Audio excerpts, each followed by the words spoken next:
Class आज का topic क्या है? प्रोटीन। तो आज हम लोग प्रोटीन के बारे में कुछ चीज़ पढ़ेंगे, जिसमें आज हम लोग क्या टॉपिक कवर करेंगे? History of protein. मतलब प्रोटीन वर्ड किसने रखा या नाम दिया है, प्रोटीन के बारे में किसने बताया, कब बताया, प्रोटीन वर्ड किस लैंग्वेज से लिया गया, ये सब। Introduction of protein. प्रोटीन का यूनिट क्या है, प्रोटीन कौन से बॉन्ड से मिलके बनता है, उसमें कौन कौन से प्रोटीन में स्ट्रक्चर रहते हैं, वो सब। तीसरा टॉपिक है हमारा स्ट्रक्चर ऑफ प्रोटीन। जैसे कि हमको पता है प्रोटीन की यूनिट है अमीनो एसिड। तो अमीनो एसिड के उसके अंदर कौन कौन सी और चीज़ें, जैसे हाइड्रोजन अटैच रहता है, कार्बोक्सिलिक एसिड अटैच रहता है, अमीनो ग्रुप है और साइड चेन रहती है और हाइड्रोजन एटम रहता है। तो स्ट्रक्चर के बारे में हम आज जानेंगे। Classification of protein.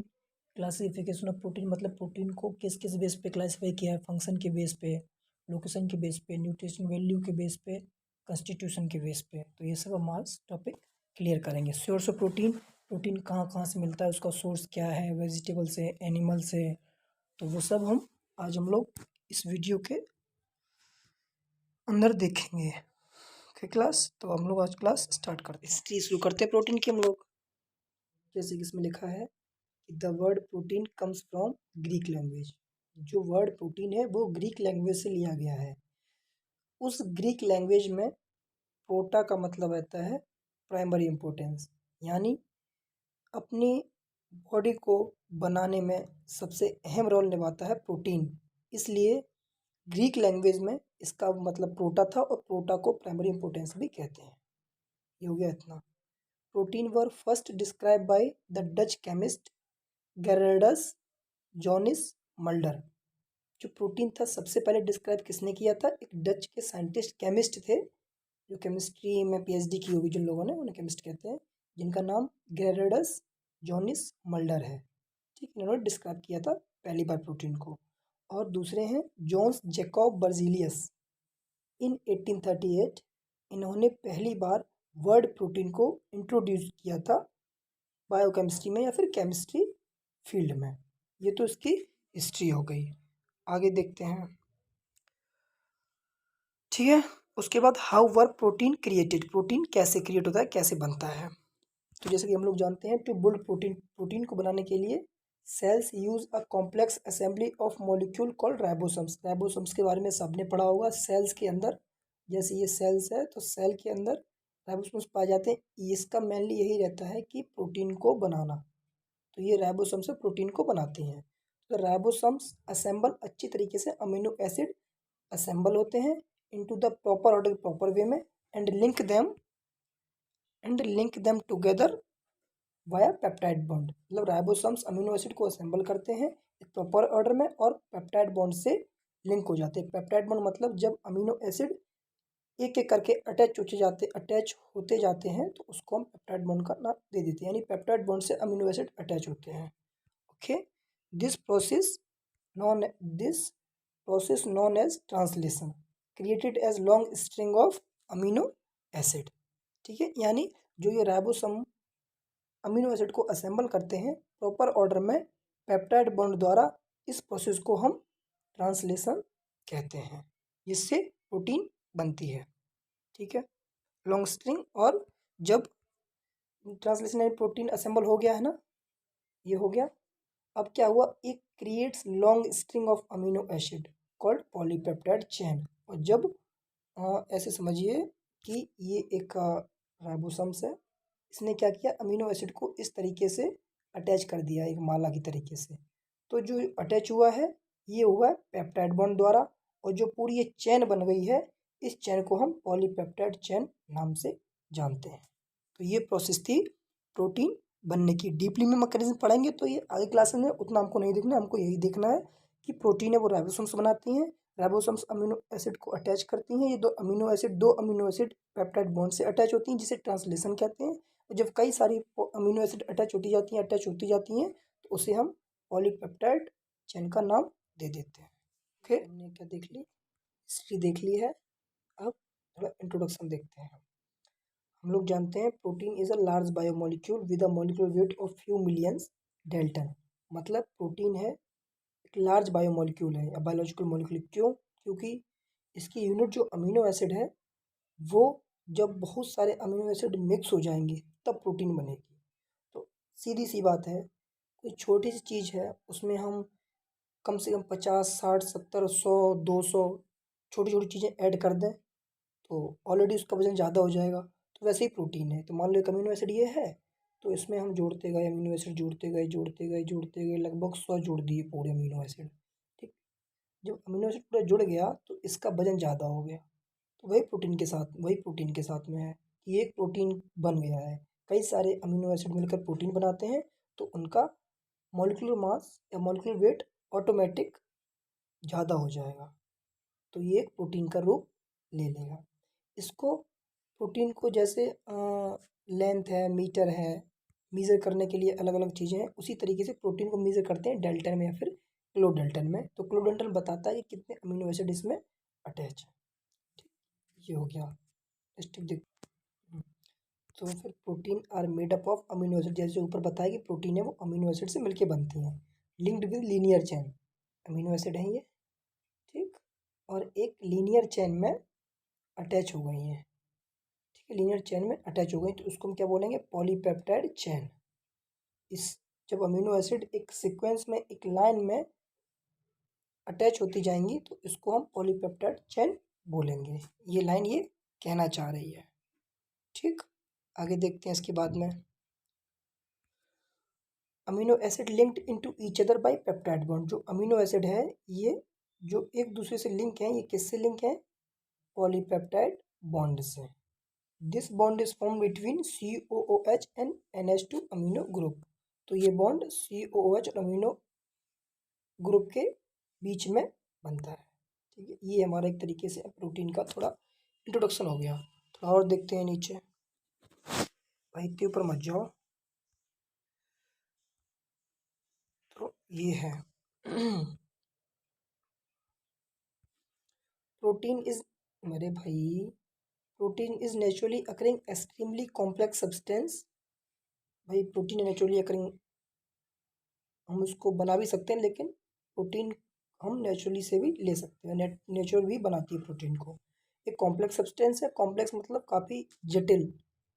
जब अमीनो एसिड इसमें से निकाल लेंगे तो एक सिंपल सब्सटेंस बन जाएगा, अमीनो एसिड नहीं निकालेंगे तो एक कॉम्प्लेक्स सब्सटेंस बना रहेगा। Of amino acid that consist of amino acid residue joined by peptide bond, peptide bond से जुड़ा रहता है। ठीक, it provide most of molecular mechanism, क्या चीज़ है? It provide most of molecular machinery of cell, many are enzyme और सबयूट एंजाइम। ये हमको काफ़ी सेल की मशीनरी में हेल्प करता है। मैनी आर एंजाइम, कुछ एंजाइम के रूप में, कुछ सबयूट ऑफ एंजाइम के रूप में। मतलब जैसे RNA आया पेट में या DNA आया तो उसको प्रोटीन क्या करेगा? डीएनएज या RNAs एंजाइम होते हैं, उनको पचाने में हेल्प करेगा। तो कभी कभी ये इस तरीके से भी एंजाइम के रूप में भी हेल्प करता है हम लोग देखते हैं क्या स्ट्रक्चर ऑफ प्रोटीन। प्रोटीन का स्ट्रक्चर कैसा होता है? मतलब वैसे प्रोटीन का स्ट्रक्चर मैंने ये बताया है कि प्रोटीन को जब हम तोड़ेंगे तो अमीनो एसिड मिलेगा, तो अमीनो एसिड उसकी यूनिट है, तो यूनिट को ही लेके हम प्रोटीन के स्ट्रक्चर को डिफाइन करते हैं। तो हम देखते हैं कि कैसा स्ट्रक्चर होता है इसकी यूनिट का। जैसे कि हमारे सामने खुला है, एक यूनिट है प्रोटीन की हमने निकाली है, जिसमें ये हमारा अमीनो ग्रुप है जिसे NH2 कहते हैं सिंपल में। ठीक, उसके बाद ये हमारा COOH है जिसे हम कार्बोक्सिल ग्रुप कहते हैं, COOH। इसमें H हाइड्रोजन लिंक रहता है, हाइड्रोजन एटम, और R साइड चेन रहती है, और ये सेंट्रल एटम है, कौन? कार्बन। ये हमारा पूरा स्ट्रक्चर है जो एक प्रोटीन की यूनिट है, जिसे हम क्या कहते हैं? ऊपर हमने क्या बताया था इसको? Amino acid. ठीक, protein are made up of amino acid linked into linear chain called polypeptide chain.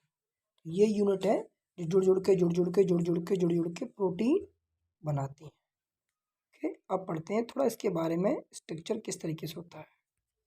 तो the building block of protein are amino acid. एक मकान को बनाने के लिए ईंटों की ज़रूरत पड़ती है, वैसे ही एक प्रोटीन बनाने के लिए अमीनो एसिड की ज़रूरत पड़ती है। अमीनो एसिड नहीं होंगी तो प्रोटीन का स्ट्रक्चर नहीं बन पाएगा। आगे देखते हैं, which are type of macromolecule. तो प्रीवियस क्लास में बांटा गया है कि प्रोटीन को दो भागों में बांटा जाता, वो सब्सटेंस को दो भागों में बांटा जाता है, मैक्रोमोलिक्यूल और माइक्रोमोलिक्यूल। तो ये मैक्रोमोलिक्यूल है क्योंकि इसका वेट ज़्यादा होता है, इसलिए that consist of central atom carbon. पीछे स्ट्रक्चर में बताया था जो प्रोटीन है उसका सेंट्रल एटम क्या है, carbon atom. And linked with, वो कार्बन एटम किस किस से लिंक है, अमीनो ग्रुप से, NH2 कार्बोक्सिल ग्रुप से, COOH एंड हाइड्रोजन एटम से, और as well as variable component called side chain, और जिसे हम आर बोल रहे थे वो साइड चेन थी। तो एक प्रोटीन का स्ट्रक्चर है वो चार चीज़ों मिलके किसका, पहला H, दूसरा R, तीसरा NH2 और उसके बाद COOH। इन चार चीज़ों से मिलके एक अमीनो एसिड बनता है, प्रोटीन की एक यूनिट बनती है।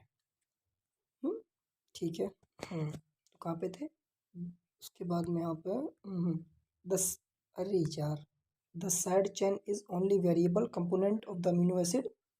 जो एक साइड चेन है वही वेरिएबल मतलब चेंजमेंट, यानी वो बदल सकती है। आर, अब यहाँ देख लो आर का मतलब क्या है, मतलब यहाँ पे CH3 मेथिल ग्रुप लगा दो, C2H5 एथिल ग्रुप लगा दो, यानी आर है वो हमेशा चेंज कर सकते हैं। तो आर के अकॉर्डिंग हम बता पाते हैं कि कौन किस टाइप का वहाँ अमीनो एसिड है, और ये भी बता कर पाते हैं इस आर के अकॉर्डिंग कि उसका अमीनो एसिड का साइज क्या होगा, उसकी pH क्या होगी, उसकी पोलरिटी क्या होगी। तो आर ग्रुप एक ऐसा ग्रुप है इस प्रोटीन के स्ट्रक्चर में जो काफ़ी चीज़ों को बता सकता है।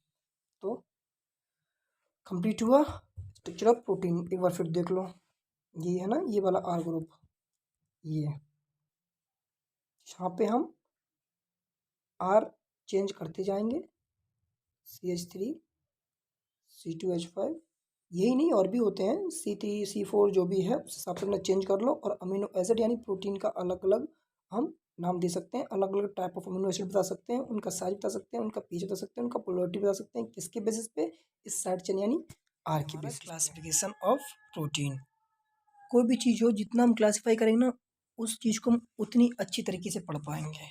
तो हम प्रोटीन क्लासिफिकेशन शुरू करते हैं। ये प्रोटीन है, इसकी यूनिट क्या होती है, amino acid, amino acid.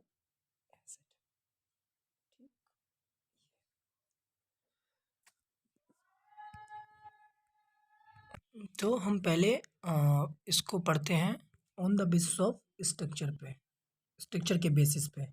Structures के बेसिस पे इसको चार भागों में बांटा गया है, प्राइमरी, सेकेंडरी, ये प्राइमरी है, ये सेकेंडरी है, टर्सरी और क्वार्टनरी। ये स्ट्रक्चर के बेस पे इसको चार भागों में बांटा गया है। तो थोड़ा मुश्किल, एक एक मिनट का थोड़ा इनकी प्राइमरी, सेकेंडरी, टर्सरी, क्वार्टनरी के बारे में देख लेते हैं। अरे यार ये क्या हुआ, तो हम देखते हैं प्राइमरी प्रोटीन स्ट्रक्चर क्या है। इसमें प्राइमरी प्रोटीन स्ट्रक्चर मतलब ये है कि मेनली वो प्रोटीन का स्ट्रक्चर जो एक चैन के रूप में हो जिसमें अमीनो एसिड अटैच हो। एक माला है, मान लो ये मेरी माला है, इस माला को यहाँ से अगर हम तोड़ देंगे तो जो माला सीधी बन जाएगी ऐसे। तो ये जो सीधा ये बना है इसको हम प्राइमरी प्रोटीन स्ट्रक्चर बोलेंगे। इसके अंदर क्या क्या अटैचमेंट होगा, केवल अमीनो एसिड का ग्रुप। जैसे ये देखो, ये एक प्राइमरी प्रोटीन है जो एक चेन के रूप में है, ये अमीनो एसिड अटैच है। तो इसको हम बाहर खोलेंगे तो हमको क्या मिलेगा, वही स्ट्रक्चर मिलेगा जो हम लोग पीछे पढ़े हैं। क्या क्या मिलेगा यहाँ पे, वही COOH एसिड, और यहाँ पे वो NH2 ग्रुप, और यहाँ पे वो R साइड चेन, और यहाँ पे H। तो ये हमको एक मिलेगा प्राइमरी, मतलब सिंपली एक जो स्ट्रक्चर बनेगा जिसमें अमीनो एसिड अटैच होंगे वो हमारा प्राइमरी प्रोटीन स्ट्रक्चर हो जाएगा। तो सेकेंडरी स्ट्रक्चर को समझने के लिए हम थोड़ा गूगल का सहारा लेते हैं। प्राइमरी हमने बताया था, एक सिंपल जो चेन है ये इस तरीके से, अरे इस तरीके से जो है वो simple primary chain, primary structure हो जाएगा, यानी जिसमें केवल अमीनो एसिड अटैच रहेंगे। सेकेंडरी में क्या है, थोड़ा सा कॉम्प्लिकेटेड हो जाता है, ये घुमावदार बन जाता है। जैसे सिंपल है ना, तो ये इस तरीके, अरे भाई इस तरीके से ये बन जाएगा सेकेंडरी का। ठीक, इसमें दो तरीके की सेकेंडरी होती है, एक अल्फा हेलिक्स और एक बीटा प्लेटेड शीट। दूसरा कौन सा है? Beta pleated sheet. ठीक है, इस सेकेंडरी में अटैच रहती है। थोड़ा सा बाहर का नॉलेज है, इसको ले लेना थोड़ा सा। ठीक है, सेकेंडरी स्ट्रक्चर ये हो जाएगा। थोड़ा इसमें लिखा भी है, कोई लाइन लिखी गई है कि secondary protein structure hydrogen bonding of the peptide backbone cause the amino acid to fold into repeated pattern. मतलब इसमें क्या होता है, जो पेप्टाइड बॉन्ड है, यानी जब अमीनो एसिड प्राइमरी की तरीके से बने होते हैं तो वहाँ पे हाइड्रोजन बॉन्डिंग आ जाती है, जिसकी वजह से जो इनकी बैकबोन है वो थोड़ी इस तरीके से फोल्ड हो जाती है। किसकी वजह से? हाइड्रोजन बॉन्डिंग की वजह से। तो ये हमारा सेकेंडरी स्ट्रक्चर हो गया। सेम ऐसे ही नीचे टर्सरी का देखते हैं। टर्सरी में क्या होता है? टर्सरी मतलब 3D, यानी इसमें 3D पैटर्न है। 3D पैटर्न आ जाए तो अच्छा खासा उलझा खासा होगा। तो 3D dimension folding pattern of protein due to side chain interaction. हाँ, इसमें क्या साइड चेन जो भी, मतलब ये आर है ना, आर साइड चेन थी, इसका जो मेंबर्स हैं वो इंक्रीज हो जाते। तो इंक्रीज होने की वजह से जो 2D था तो वो थोड़ी ज़्यादा लिपिड सी जाती है इसमें, इस तरीके से। तो ये 3D स्ट्रक्चर ऐसा बन जाता है। क्वाटनरी में क्या होता है? जैसे जैसे इसकी संख्या और बढ़ती जाती है और बढ़ती जाती है, तो उसी तरीके से ये उसमें उतना ही कॉम्प्लेक्स और कॉम्प्लिकेटेड होता जाता है। जैसा अपना एग्जाम्पल क्या, हीमोग्लोबिन जो होता है वो। तो सिंपल वे में हम थोड़ा ऐसी डिटेल में स्ट्रक्चर देख ले रहे हैं। प्राइमरी, ठीक, सेकेंडरी, ठीक, और इसी में टर्सरी यहीं पे जुड़ेगा थोड़ा, ठीक, और क्वाटनरी इसमें बुरी तरीके से उल्टा सीधा ये क्वाटनरी का बन जाएगा। ठीक, प्राइमरी केवल अमीनो एसिड रहेगा, इसमें हाइड्रोजन बॉन्ड होने की वजह से थोड़ी फोल्डिंग चालू हो जाएगी। इसमें अब क्या होगा? 3D बन जाएगा, जिसमें साइड चेन काफ़ी मात्रा में ऐड हो जाएंगी। और क्वाटनरी में क्या होगा?